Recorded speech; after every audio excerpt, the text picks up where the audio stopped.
Tips para magkaroon kayo ng viral content. Unang tips, kailangan alamin nyo muna yung policies dito kay Facebook kung kayo ay baguhan lamang. Kapag hindi nyo alam ang mga policies dito, maaaring ang mga post ninyo ay magkaroon kayo dyan ng mga restriction o violations. At ang resulta niyan ay buburahin nyo lang yan.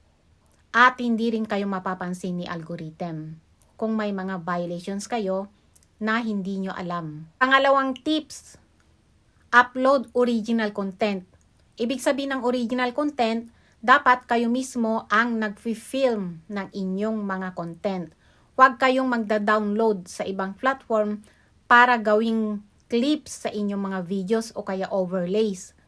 Huwag rin kayong mag-screen video ng content ng iba para lang ilagay ninyo o i-clips ninyo sa inyong mga videos.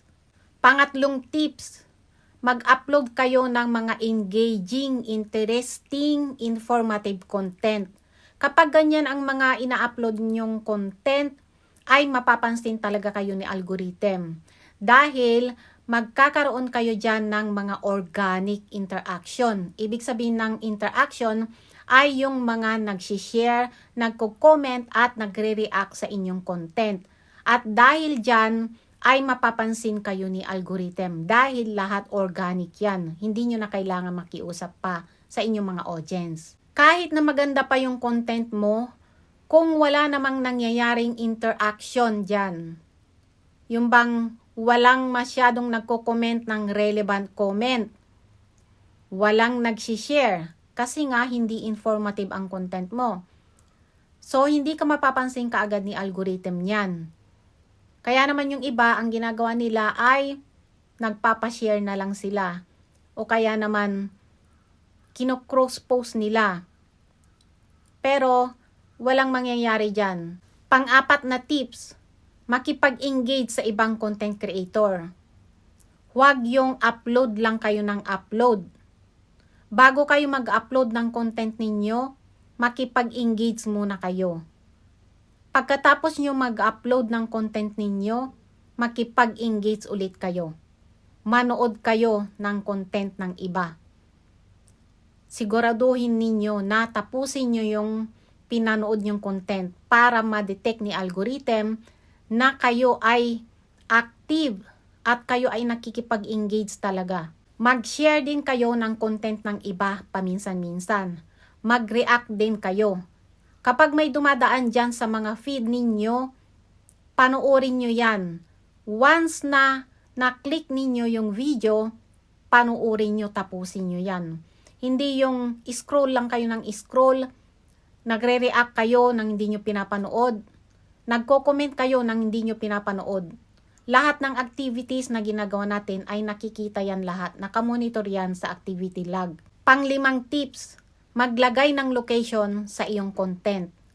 Napaka-importante talaga ang paglagay ng location sa ating content dahil malalaman ni algorithm na tayo ay legit.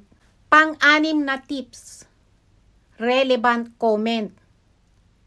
Importante ang pagko-comment ng mga relevant comment. Ibig sabihin ng relevant comment, dapat related ang kino-comment mo sa napapanood mo.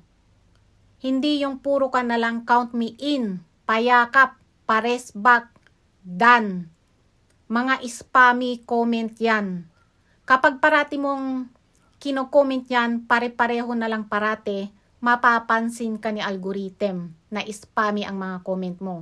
Pang-pitong tips, tamang oras sa pag-upload. Kapag nag-upload ka ng active ang mga audience mo, marami ka agad makakapanood ng content mo.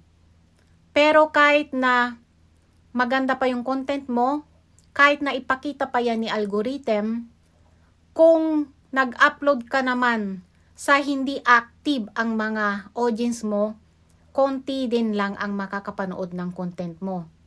Kaya naman yung iba, kahit nagawa na nila yung 3 tips na binigay ko dati, ay hindi pa rin effective sa kanila. Kasi nga, lahat ng binanggit ko dito ay hindi nila nagagawa. Lalong-lalo na yung tamang pakikipag-engage. Kapag hindi tama yung pakikipag-engage mo dyan, ay hindi ka rin mapapansin ni algorithm. At syempre, kailangan consistent ka sa pag-upload ng mga videos mo araw-araw.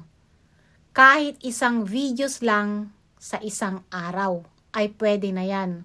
Basta't may upload ka na isang videos sa isang araw. Huwag kang mag-a-absent